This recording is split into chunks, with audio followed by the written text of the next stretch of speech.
we've got all these things that are really challenging for us to show up around how to travel when we're at the airport and eat and stay sane in a sense. Most guys handle this the same way every single trip. They wing it. They grab whatever's closest or whatever they set down and they glance across the, the terminal and they see this food place. That's what they end up deciding. Or maybe it's a Hudson News and they get to grab a bag of chips at the gate or a fast burger on the fly before boarding. Well, today I'll show you how to plan for a full travel day so that you can be prepared. And you don't have to feel like every time that you get on a plane that you're going to gain some weight because that's not exciting or ideal either, right? If you think about this, if you travel a lot and every time you left on a plane and came back, you gained 1 pound, you would have problems pretty darn fast. So this is a call out to all my guys who travel a lot to let's find a better way. And I constantly help guys navigate and manage airplane, airport, travel situations all the time.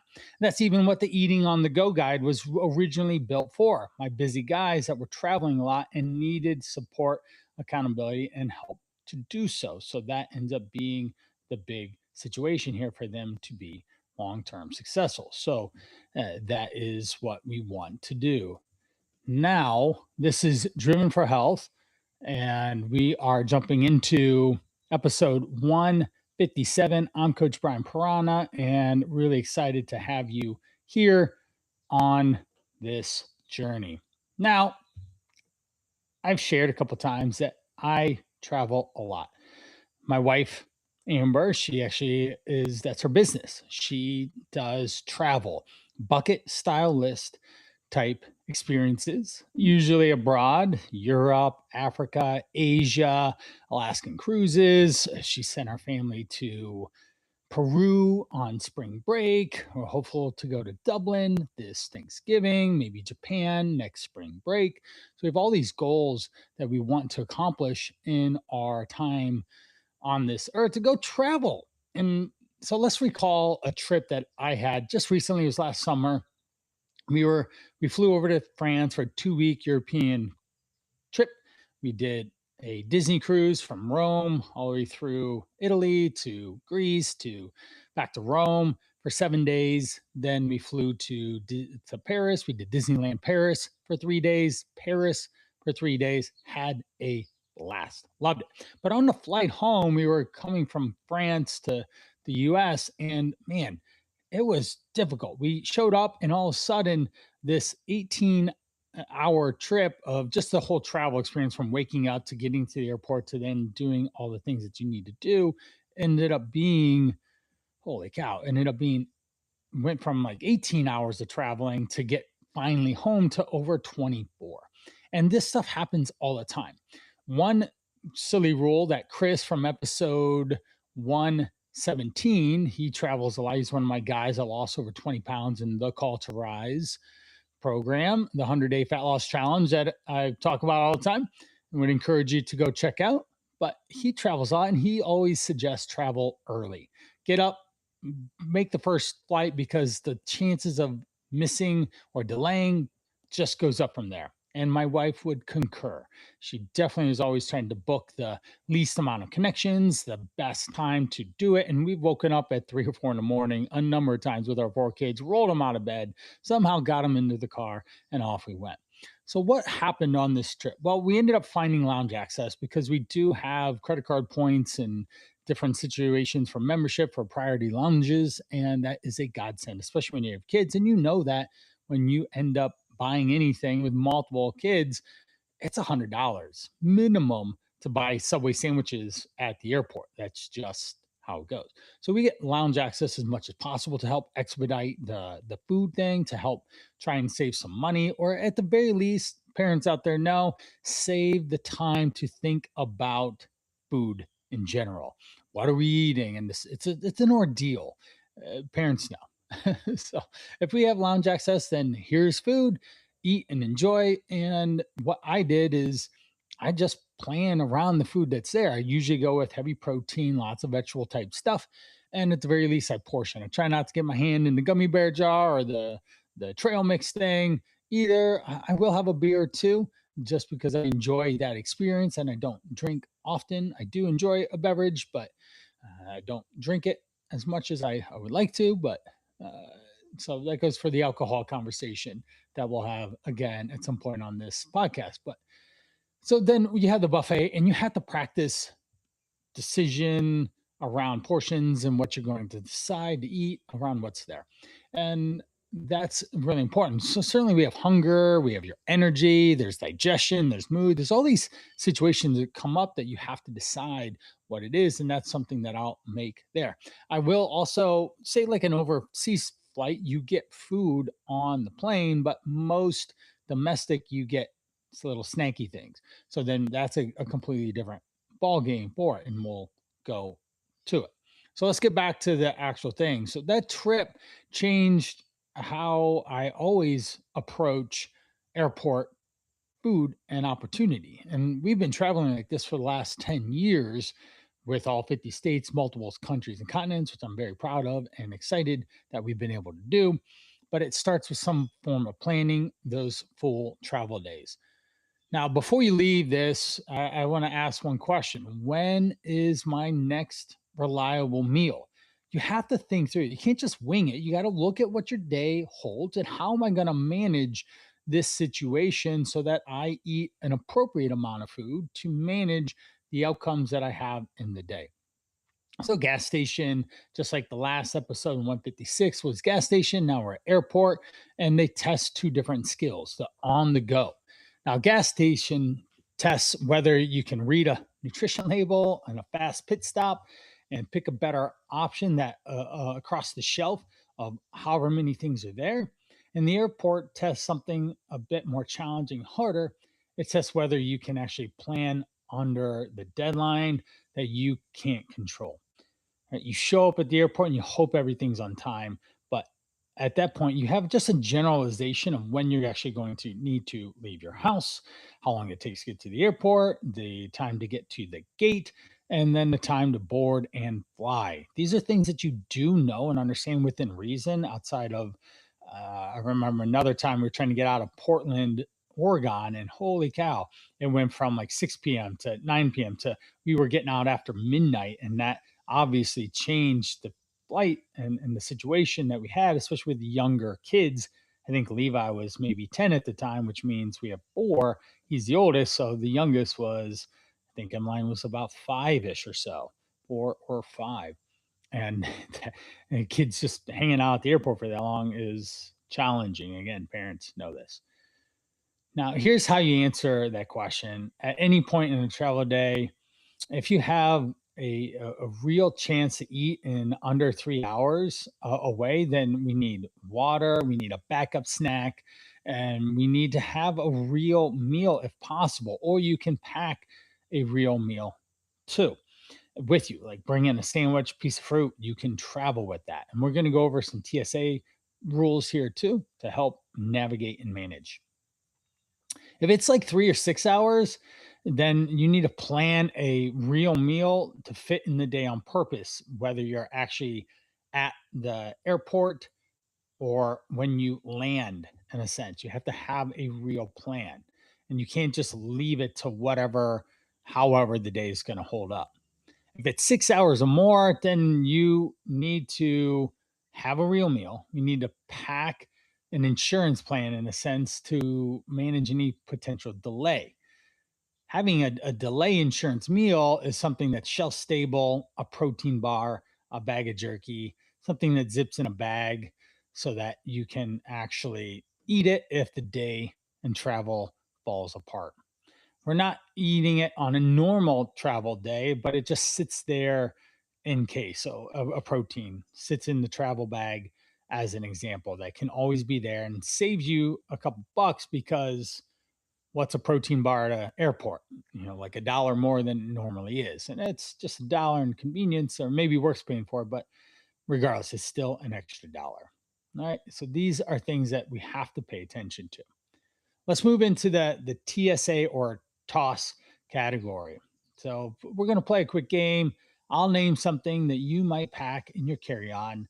You guess in your head as we're driving along or walking along or whatever you're doing, is it TSA or appropriate, or you're going to get it tossed? And man, it is frustrating. I lost my college Nalgene bottle because I had water and then they wouldn't just pour it out. And they're like, well, you can walk all the way through the other side and pour it out. And they wouldn't just dump it. And we didn't have time. We had young kids at the time. We had to get, and my wife just has zero tolerance for TSA stuff. So I lost my neon green, white lid Nalgene bottle that I had for years, and because of that instance, because someone forgot to dump water on the other side of the carpet in the machine line. All right, first, the fast round sandwiches and wraps, hard boiled eggs, firm cheese, jerky, nuts, protein bars, whole fruit. If you're going to be staying in the country, then these salad foods are generally acceptable through TSA. They can be, certainly there might be some carry-on limits that apply, but man, the amount of snacks that we've stuffed in our kids' bags and gotten through TSA with has been a lot over the years. Now, some other ones that people might think about and want to do is Greek yogurt, TSA. Yeah, but it needs to be capped at a certain amount. Hummus, yeah, but there's a certain amount. Peanut butter, you probably should buy them in the individual packages, not bring it in a tub. All right. TSA generally considers peanut butter a liquid, which is funny in a sense, but your sandwich might disagree. But TSA is going to win here. Salad dressing, same thing. There's going to be a specific amount that you need to do before you can get it through that line and not have them discount it and toss it in the the the trash bin. So here are the cap for all four, and it's worth knowing the rule, not just the number people half remember. Every liquid, gel, cream, or spreadable food like peanut butter has to go in a container of 3.4 ounces or less. 3.4 or less. All of those small containers together have to fit in a quart size bag. You get one bag per person, not one bag per item. So if you want yogurt, hummus, peanut butter, and dressing, they all have to fit into that quart size bag, and it has to be in individual containers to be able to move them through. A pre-made shake, man, I remember this one time I had a quest. No, it was a muscle milk protein shake, and I just watched it get tossed into the trash can. I was like, "Can I just drink that, please? Can I have it? And I'll just drink it right now." And there's so many people going through. They have TSA has zero tolerance for anything like that, and it was sad because it was definitely over 3.4 ounces. And if I would have just remembered that it was in my bag, that's a constant. Amber says, "Hey, check everyone check in their bag, make sure there's no liquids." And inevitably there's always someone with something. Even this last trip coming back from, we were going to Alaska, coming from we were walking through Vancouver TSA to get pre-checked and clear customs for USA there, because they do it ahead of time. And there's a bottle of lotion, suntan lotion, a cream that we did that we had to end up chucking. It was in my bag. I put it in there. We had to play Jenga with our suitcases because we got too much stuff. We actually had to buy an extra suitcase, and it still ended up in my bag, and we had to throw it away. I was sad because it was like a $10 bottle of cream that we had to just chuck. So let's talk about some dry protein powders or creatines. Man, it's somewhat hard to pass white powder through TSA and say that, yes, it's protein powder, not cocaine, right? But you are allowed to have protein powder, and creatine are allowed in carry on and checked bags.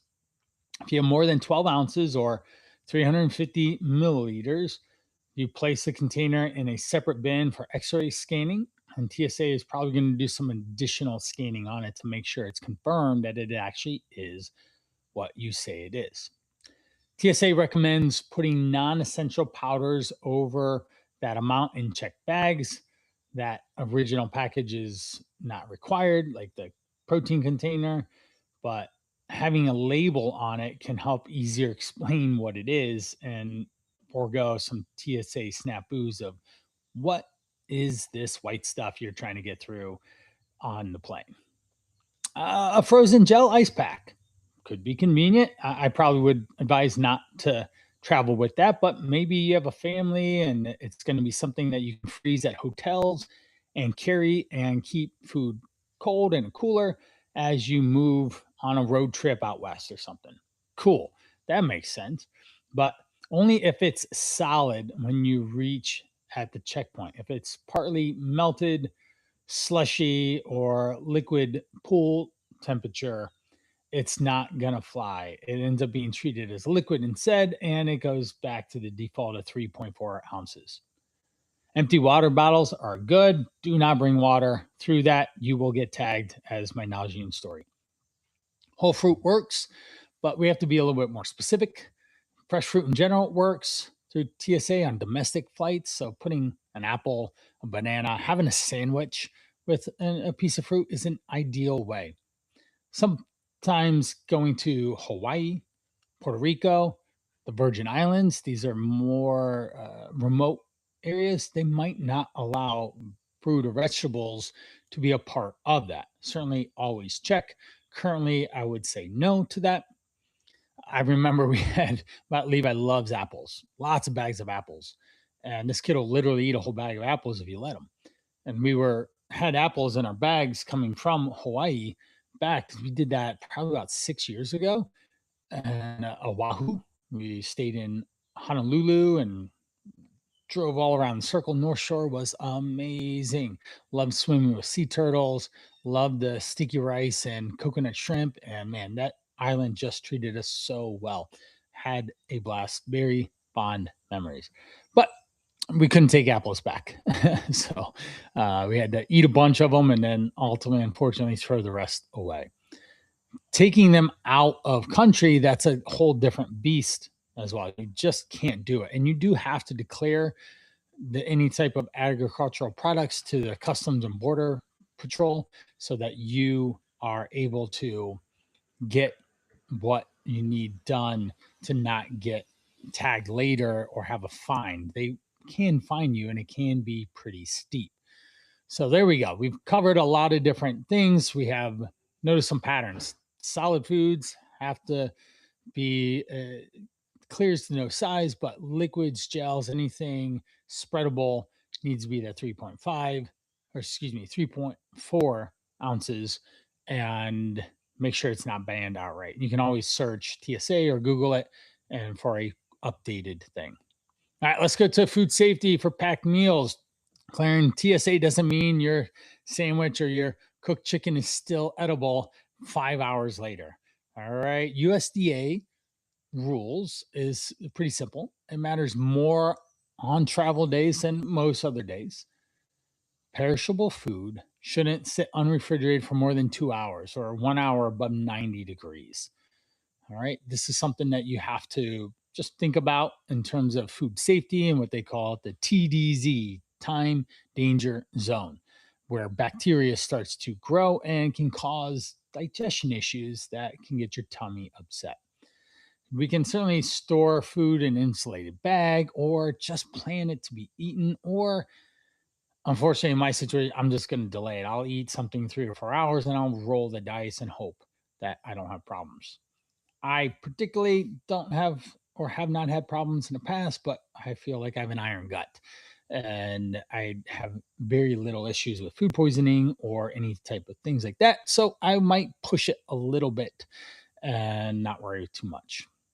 All right, moving on, we've got the terminal. We're going to give some awards here and some real airport examples of in the terminal itself. The best full meal goes to a customizable bowl, a salad, a protein plate where you can actually pick the base of the protein and then control the portions of whatever it is. So think of like Chipotle style type dish or restaurant where you can actually do it, or maybe something like Chick-fil-A, and that actually goes to the best chain fallback. We can actually find very familiar chains of even restaurants that I've done in this what to order series, like Chick-fil-A. You can get the grilled nuggets if they're serving that, or at the very least, get a grilled chicken sandwich with a fruit cup, and that can hold you over. That'll give you enough protein, fiber, and make it actually manageable to not overeat. The best emergency purchase is going to go to a protein and a fruit combo, where ideally it's a protein shake with a piece of fruit, but a protein bar and a piece of fruit can help cover. It's certainly going to be far better than any pastry or candy bar sitting at the register right as you check out. The best, healthiest halo trap. This goes to the smoothie counter. And smoothies, we still need to do a smoothie episode, but man, there's a lot more calories in these things than you think, a lot more sugar than you think. A smoothie could have 800 calories, and I call it healthy, but it's really not. And we have to be careful to not have that because it can easily have 500, 800 calories primarily of, of sugar. All right.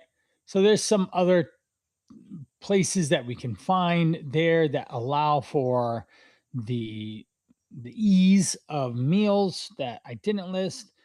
If you end up sitting down at a restaurant, we can order a la carte as well and find, or just specifically ask, hey, can I just have the burger, no bun? Instead of fries, can I have a salad? But just know you're going to probably pay $20 for that experience either way. So sometimes just going with the build your own order in a line, like Chipotle style, would end up being the most cost effective way. Right? We want to pay attention to just the order so that it doesn't get out of control. If you're fortunate, we're going to move on to airport lounges. This is one of my favorites. We end up basing in Cleveland, flying out of Cleveland, so they do have a rather small lounge. I don't know why they have them, don't have them bigger, but also I can understand they don't want to just feed people endlessly for hours a day and have hundreds of people go through. The airport's trying to make money, and so are the businesses there.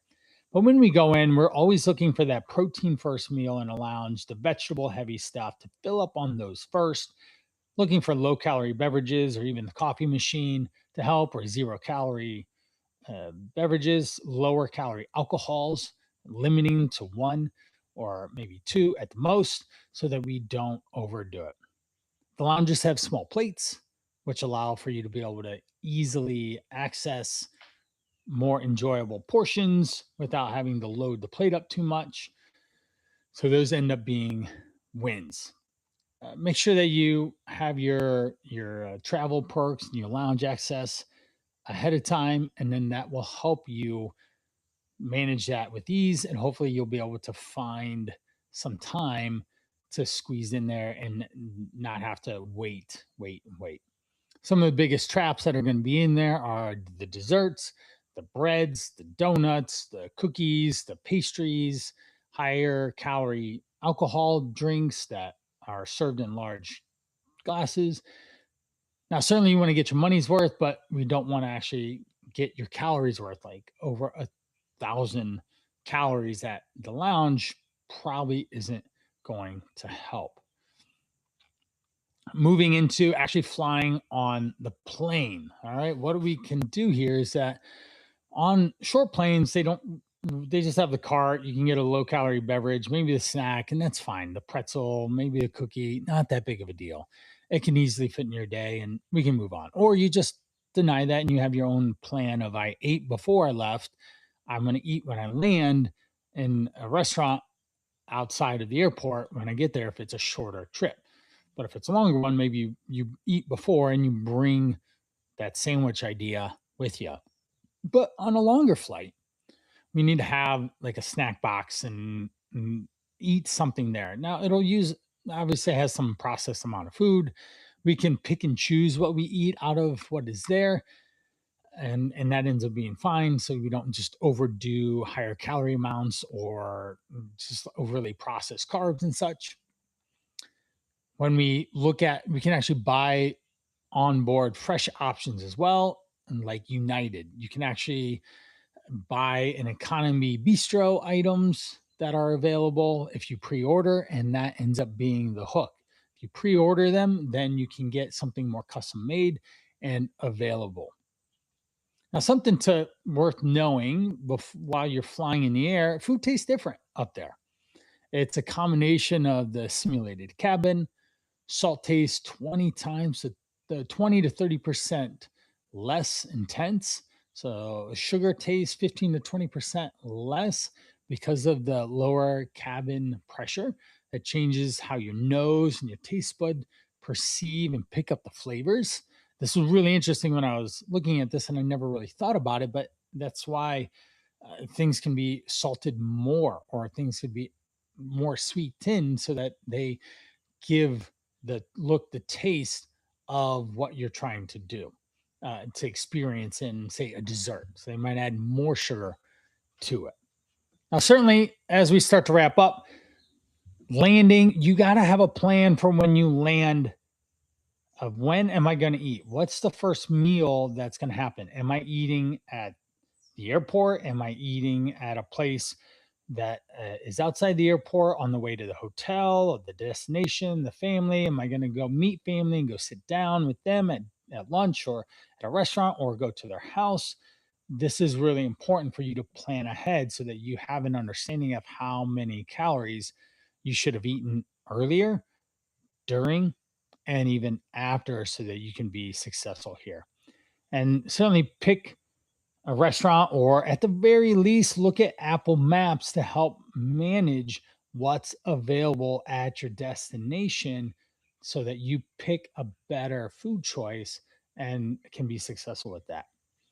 Even planning a grocery store run or an Uber Eats, a lady that I had worked with in the past, I remember years ago, we would decide what her Uber Eat order would be to have brought in from a local restaurant, or she would get a delivery of food that would be brought to the hotel that she could put into the refrigerator. She'd even do the research on how big the refrigerators were, if they even had them in the room that she was staying in, because that would be important if she needed to plan food so that she could stay in control of her food. And I've worked with pilots before, and flight attendants and all, and we have to manage that on the travel, because their life situation, they don't want to spend $20 a meal every time they step in an airport. They will actually bring food with them, multiple days worth of food, and that can be Jenga in and of itself. Just a really interesting thing there. In closing here, before your next trip, do pay attention. Ask yourself, like, when am I going to eat? When is food going to be available? What type of snacks should I take? If I have kids, how many more snacks should I bring, in a sense, so that they can stay full and not get hangry? If you need some help here, I've got a whole system around airport and travel on the go. That's the Eating on the Go guide. You can grab it at go.brianprana.com/eating on the go, all one word. Click the red button, download the guide. It's yours. It'll show up right then and there for you to get and start applying. I made it super simple. It's very detailed and easy to understand so that you can just get it and take action. And as always, if you need more help, you travel a lot and you still don't have this figured out, even if you plan and best laid plans of mice and men often go astray. That's what the Call to Rise is. It's a 100-day implementation program to actually get you to do the thing. Sure, we have all this technology out now that you can get meal plans and this, that, and the other, but humans still human. They're still not going to make a choice or a good option, or regardless of if best laid plans go astray. So humans and accountability and navigating some of the challenging life situations, that's what we do around nutrition, fitness, lifestyle, mindset, and doing it around other driven guys that are, for whatever reason, challenging getting their health and aligned with how they want to look and feel. So that's thecalltorise.com. Check it out And if it sounds right for you, I answer a significant amount of questions on there. So it makes a lot of sense for when we move forward. Now, if you're on the road for work or you know someone is, share this or this whole series with them. It started at episode 145 and we're on 157. So that's pretty cool. I've got a couple more that we're going to be doing before we wrap up, some fine dining, maybe specific cuisine style restaurants as well, so that you guys are equipped with what to do at different places. All right. Well, leave a review, leave me a question at Brian at brianprana.com. That's my email. You can send me. I reply to all this. And that is it for this episode of Driven for Health. Train hard, eat smart, and I'll catch you in the next one.